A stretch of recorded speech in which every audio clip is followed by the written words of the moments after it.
সামন দিক থেকে একটা কাবার ভ্যান আসলো, আসি আমার মুখোমুখি লাগাইয়া দিল।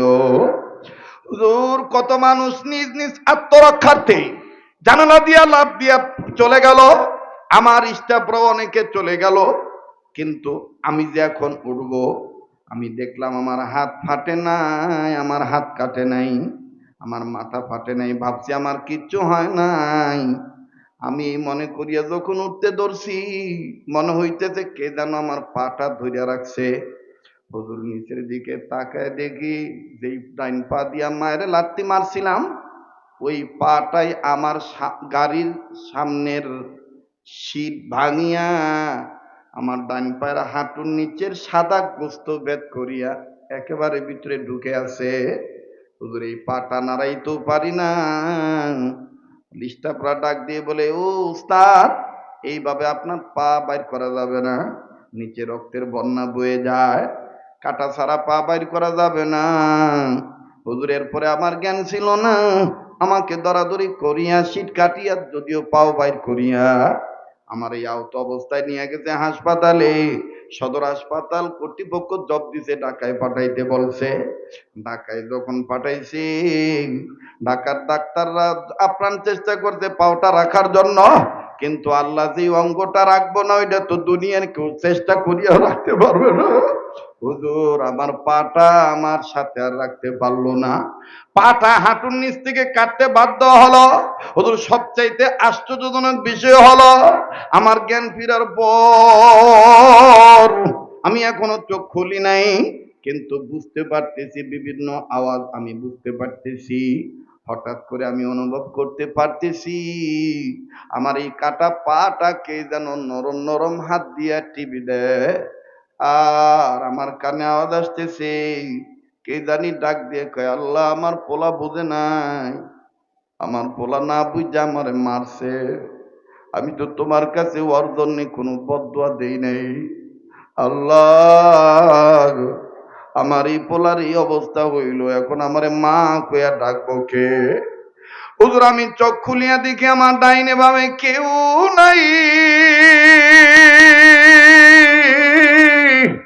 যেই বউয়ের পাগলিয়া মায়ের মারছি, এই বউ তার ছেলে মেয়েদেরকে নিয়ে পাশের একটা বেডে আরামে ঘুম ঘুমাইতেছে, কিন্তু আমার মা এই বেতার জাগা লইয়াই আমার পাও টিপে আর আল্লাহর কাছে আমার জন্য মাপ চায়। আমি বুঝতে পারি আমার মায়ের কাঁধে হাত দিয়ে আদ্রভাবে টান দিয়ে বললাম, মা আমারে মাফ করে দে। হুজুর আমার মাকে যখন মা কইয়া ডাক দিছি আর কইছি মাফ করে দে, আমার মা তাড়াতাড়ি করিয়া উঠিয়া আমার ঘাড়ের নিচে ডাইন বাম হাত ঢুকাই দিয়া টান দিয়া আমার মাথাটা বুকের সাথে লাগাইয়া আমার কপালে চুমা দেয়, কান্দের কয়, বাবা রে আমার কাছে মাপ চাইতে হইব। তুই যে আমার মা কইয়া ডাক দিছ, তাতে আমার কলিজা ঠান্ডা হয়ে গেছে। আমি তখন জিগাইলাম, মা অনেক ব্যথা পাইছো বুঝি? বলে, বাবা আমার খবর নেওয়া দরকার নাই, বাবা তুই আগে তুই কেমন আছিস? হুজুরের নাম মা। হুজুর আমার মা ডাক দিয়ে গো, বাবা আমি তোমার একটা কথা কই, আর কোনোদিন এরকম মাথা গরম করো না বাবা, বাবা তুমি ছাড়া আমার কেউ নাই, মা ডাক দেওয়া, বাবা আমি তোমারে জলদি করে বাড়িতে নিয়ে যাবো, তোমারে আর এই লাইনে রাখবো না। হুজুর আল্লাহর কসম করে বলি, আগে ড্রাইভারি করছি, অনেক টাকা কামাইছি, রাখতে পারি নাই, কিন্তু মায় মাপ দেওয়ার পর থেকে এক পা নিয়া কাটা পা নিয়া এখন টিকিট চেক করি কোম্পানিতে। আলহামদুলিল্লাহ অল্প কামাই করলেও মার মন ভালো থাকার কারণে, মায়ের দোয়ার সাথে থাকার কারণে এখন বরকত আর বরকত। এ ভাইয়া মা, যার অন্তরে মায়ের মহব্বত আছে, ইবাদত মনে করি আল্লাহর নির্দেশ পালনার্থে বলেন না, রব্বির হামহুমা কামা রব্বায়ানি, পড়েন না রব্বির হামহুমা কামা রব্বায়ানি। একটা ওয়াদা দিতে পারবেন কিনা জানি না, এই পাগলকে অবহেলা করবেন না। এই আগামী কয়েকদিন পর 21শে ফেব্রুয়ারি আমি চলে যাব প্রতি বছরের ন্যায় মদিনায়। আপনারা অনেকেই জানেন প্রত্যেক বছর 2014 সাল থেকে শুরু করে 2025 পর্যন্ত শুধু করোনার বছর, মহামারীর বছর আমি যাইতে পারি নাই। তাছাড়া প্রত্যেকটা বছর গোটা রমজান মাস আমার মদিনায় থাকা লাগে। কথা দিচ্ছি আপনাদেরকে বলবো না। আপনাদের জন্য আমি রাসূলুল্লাহ রওজা পাকে দুরুদ ও সালাম আপনাদের পক্ষ থেকে পৌঁছায় দেব। এবং আবার যখন দেশে আসব, কাবা যখন ধরব, কাবা ধরে আপনাদের জন্য দোয়া করব। একটা ওয়াদা করতে পারেন নাকি? এই পাগলের এই কাবা ধরা হাতের সাথে হাত উঠাইয়া মা বাবার নামে দোয়া না করিয়া যাব না। কেননা আমার দিল বলে আজকে দোয়া আল্লাহ ফিরে দিবে না। কারা কারা তৈরি আছেন দু হাত তুলে আল্লাহকে দেখেন না। আল্লাহ তুমি কবুল করিয়া নো, বলেন না আমিন। হাত নামা। আমার ভাইরা, কে চলে যায় কে রয়ে যায় এদিকে দেখার দরকার নাই। আল্লাহ ছাড়া আমার আপনার আপন কেউ নাই। ওই আল্লাহর কাছে মাপ চাওয়ার আশায় বসে আছি, বসে থাকবো ইনশাআল্লাহ। বাজান রে, মা বাবা খুঁজি থাকলে কে খুঁজি হইয়া যায়। চাদর যেহেতু আপনার, কাজেই নামাজ রোজার পাশাপাশি মা বাবার খেদমত লাগবে। কথা কোন ঠিক কিনা? এবার সাহাবী আনাস রাদিয়াল্লাহু তাআলা আনহু বার কাছে চলে গেলেন। মা যখন দেখলেন শুকনা মুখ আর বারবার পেটে হাত দেয়, আনাসের মা ডাক দিয়ে কয়, বাবারে তুই এরকম বারবার পেটে হাত দেস কে? তুই কি খাস নাই? আমার দিক তাকান, আমার দিক তাকান। খেয়াল করবেন, অন্যদিকে খেয়াল করবেন না। আমার দিল বলে আজকের মাহফিলে তো আল্লাহ কবুল করবেন। আল্লাহর হাবিব নবী মুহাম্মদের সাহাবী আনাসকে তার মা কয়, বাবা তুই কি খাস নাই? আনাস কয়, আল্লাহ আমি তো তোমার পরে নবীরে সবচাইতে বেশি ভালোবাসি। মায়ের চাইতে বাপের চাইতে তো নবীরে ভালোবাসার নাম ইবাদত মনে করি। আমার মায়ে কইল আমি কি খাই নাই? এখন আমি যদি আমি খাই নাই, আমার মা ফট করে মহিলা মানুষ বলতে পারে, নবী তোমারে না খাওয়া বিদায় দিল কেমনে? আল্লাহ গো, আমার মা যদি আবার জিজ্ঞেস করে আমি খাইছি কি খাই নাই, এমন ভাবে উত্তর দেব, উত্তরটা যেন ইবাদত হইয়া যায়। এবার মা আবার যখন জিগাইল, বাবা না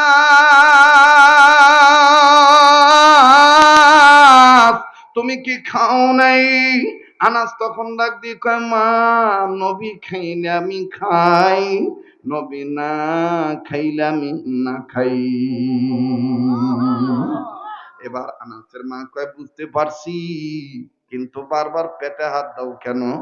বলে, মা গো এখন দেখাইলে কষ্ট পাইবে, ভিতরে চলো, পেটের চাদর সইরা গেলে এমনি তুমি দেখবা। এবার আনাস যখন ভিতরে যায় বিছানায় শুইলেন, আনাসের পেট থেকে চাদরটা সরে গেল। খেয়াল করেন বাবা, আমি আগেই বলছি সবার ভাগ্যে আখেরি মোনাজাত জুটবে না। বাজান রে, সবাইকে আল্লাহ কবুল করবে না। যাদেরকে আল্লাহ কবুল করবেন তাদেরকে আল্লাহ দয়া করে ফজর পর্যন্ত রাখতে পারে। কথা কোন ঠিক কিনা? এ বন্ধু ভাইয়া, সাহাবী আনাস ডাক দিয়ে, আনাসের মা নজর করে দেখে আনাসের পেটে পাথর বান্ধা। আনাসের মা ডাক দিয়ে কয়, কিরে বাবা পেটে পাথর বান্ধত কে? কয়, নবীর পেটে পাথর বান্ধা তাই বানছি, নবী 4 দিন ধরে কিছু খায় না, শুধু পানি খায়। আনাসের মা ডাক দিয়ে কয়, বাবা ইসলাম যেহেতু আমার, ইসলামের ধারক বাহক নবী মুহাম্মদকে মহব্বত করার দায়িত্ব আমার। চাদর যেহেতু আমার, কেমনে পেঁচাবো, কেমনে গায়ে দেব, এই জিম্মাদারিটাও আমার। বাবা তুমি ওঠো, যাও, কষ্ট হইল নবীরে দাওয়াত দাও। আমার ভান্ডে আমার বাড়িতে যা আছে তাই রান্না করে খাওয়াবো। নবী খুশি তো আল্লাহ খুশি। জোরে কন্যা সুবহানাল্লাহ। আবার সাহাবী আনাস চলে গেলেন নবীকে দাওয়াত দেওয়ার জন্য, কিন্তু বারবার পিছে পিছে ফিরে তাকায়।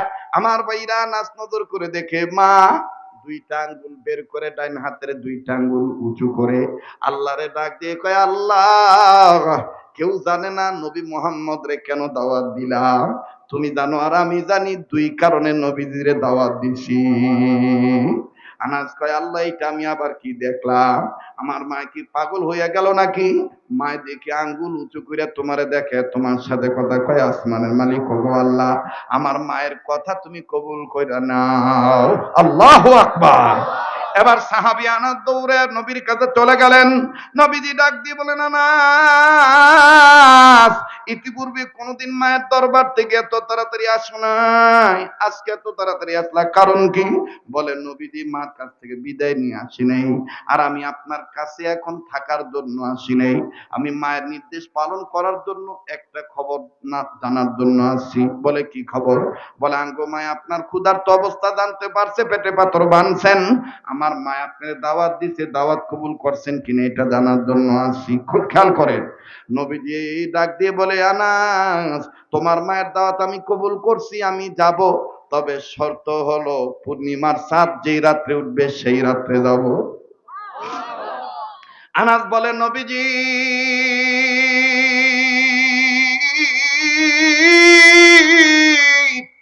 কত কাফের কত বেঈমান দাওয়াত দেয়, কোনদিন শর্ত দেন নাই।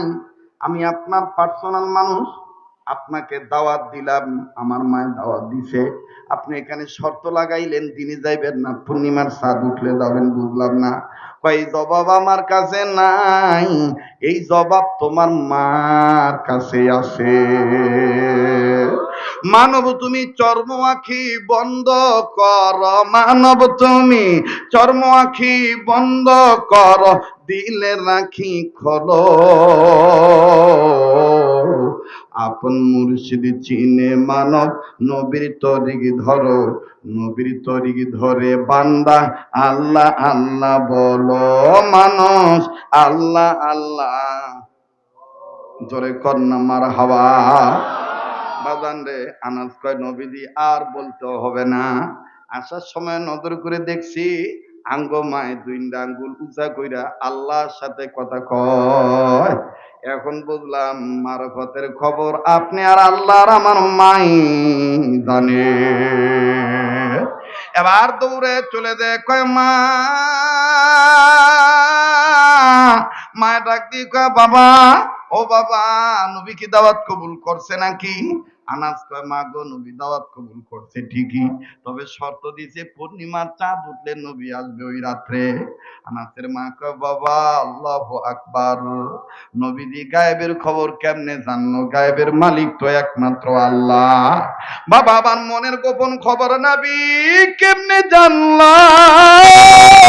বাবা নবীর কে জানাইলো? আনাস ডাক দিয়ে কয় মা, গোপন খবর কি বলো না? ডাক দিয়ে কয় বাবা, আমার মনের দুইটা গোপন খবর। এক নম্বর হলো আমি নবীর দাওয়াত দিছি দুই কারণে। নাম্বার এক, বাবা তোর পেটে পাথর বান্দা দিকে আমার সহ্য হয় নাই, আমি চিন্তা করে দেখছি গরিব হওয়ার কারণে আজকে এই অবস্থা, এই জন্য আমি নিয়ত করছি আঙ্গ নবীরে দাওয়াত দিব, নবীরে দাওয়াত দিয়া খাওয়াইতে দিয়া নবী খাওয়া শেষ হলে অথবা নবী খাওয়া শুরু করার আগে নবীরে কম, নবী আপনি আমার ছেলে আনাসের জন্য একটু দোয়া করেন, আল্লাহ যেন আমার আনাসে ধনী বানায় দেয়। বাবা নবীর দোয়া কবুল হবে এটা 100% বিশ্বাস করি। ও বাবা, নবী দোয়া করলে তুই ধনী হয়ে যাবি, আর তুই ধনী হয়ে গেলে আর পেটে পাথর বান্ধন লাগবে না, এই হলো এক নম্বর কারণ। বলে মা দুই নম্বর কারণ কি? বলে দুই নম্বর কারণ হইল, দুই নম্বর খবর হইল তুই কইছ নবীর চেহারা এত সুন্দর, যার কারণে তোর চেহারা এত সুন্দর হয়ে গেছে নবীর সোহবতে থাকার কারণে, নবীর চেহারার সৌন্দর্যের সাথে নাকি দুনিয়ার কোন সৌন্দর্যের তুলনা হয় না। এই জন্য আমি আমার আল্লাহরে কইছি, আল্লাহ ডাক দেন না, ডাক দেন না, দেন না, দেন না, আল্লাহ আমি গরিবের বাড়িতে নবী মুহাম্মদ রাসূল যদি কদম রাখে, নবীদিরে পূর্ণিমার চাঁদ যে রাত্রে উঠবে ওই রাত্রে পাঠায় দিও। একদিক দিয়ে আমি আসমানের চাঁদ দেখবো, আর একদিক দিয়ে নবীদের নুরানি চেহারা দেখব, দুইটা দেখে আমি বিচার করব কোনটা বেশি সুন্দর। বাবা এই দুই কারণে আমি নবী মুহাম্মদ রে দাওয়াত দিছি বাবা, কিন্তু এটা আমি জানি আর আমার আল্লাহ জানি, নবী জানো কেমনে? আনাস বলে মা গো, ওয়াল্লাহি রাব্বিল কাবা ওয়াল্লাহিল আযীম, আল্লাহ তাআলা কাবার মালিক, ওই কাবার মালিকের কসম করে বলি, কাবার মালিকের কসম করে বলি, গায়েবের মালিক আল্লাহ ছাড়া আর কেউ নয়। তবে আল্লাহ যদি দয়া করে নবীর গায়েব জানায়, তাইলে কেউ ঠেকায় রাখতে পারে না। মা গো, তোর মনের গোপন খবর নবীর কাছে আল্লাহ পৌঁছায় দিছে। আনাসের মা কয়, তাইলে রেডি হইয়া যাও, নবীজি তো আজকের রাত্রে আসবে। বলে, মা তুই কেমনি বুঝলি আজকে পূর্ণিমার চাঁদ উঠবে? বলে, বাবা আমি আঙ্গুলের ফাঁকের এই কর্নার দেখে, এই রব দেখে আমি দিন তারিখ ঠিক রাখছি। আমার বন্ধুগণ, আমার ভাইরা, আনাস বললেন, ঠিক আছে মা, তাড়াতাড়ি বিছানা রেডি করো। এবার বিছনাপাতি সুন্দর করে গুছাইলেন। লম্বা কথা সংক্ষেপ করে দিলাম, সন্তানদের ক্ষেত্রে মায়ের দোয়ার বরকত যে নবীর চাইতেও বেশি, এইটা প্রমাণ করার জন্য ইবাদত মনে করে কথাটা বলছি। বাবা খুব খেয়াল করে কথাটা শোনা চাই, একটা কথা যেন পয়েন্ট যেন আপনার ছাড়া না হয়। আমার বন্ধুগণ, আপনার পয়েন্ট যেন মনে থাকে, খুব খেয়াল করবেন বাবা। আল্লাহর হাবিব নবী মুহাম্মদ সাল্লাল্লাহু আলাইহি সাল্লাম যখন পূর্ণিমার চাঁদ যখন উঠলো, ওই রাত্রে নবী যখন আসে, আনাসের মা ডাক দিয়ে কয়, আনাসে আল্লাহর কসম করে বলি, পূর্ণিমার চাঁদের গায়ে দাগ আছে, নবীর চেহারায় কোনো কলঙ্ক নাই। আনাস এক নম্বরটা পাইয়া গেছি, এবার 2 নম্বরটা তোর ধনী হওয়ার জন্য দোয়া করবে। এবার নবীজি আসলেন, বসলেন, তাশরিফ নিলেন। আল্লাহর হাবিবের সাহাবীর মা নবীর সামনে খাবার দিলেন। নবীর বড় সুন্নত হলো এইটা ছিল, নবীর আখলাক হইল, নবীজি বাড়িওয়ালার অনুমতি ছাড়া, মেজবানের অনুমতি ছাড়া খানা মুখে নিতেন না। আল্লাহর নবী খাবারটা আনা, তোমার মা যদি অনুমতি দেয় তাহলে বলবো, আর নবী গো খাওয়ানোর জন্য তো আপনাকে হলো ক্ষুধা, আরাম হইল, কেমন বলেন পেটে আপনি খান না, তাই আমার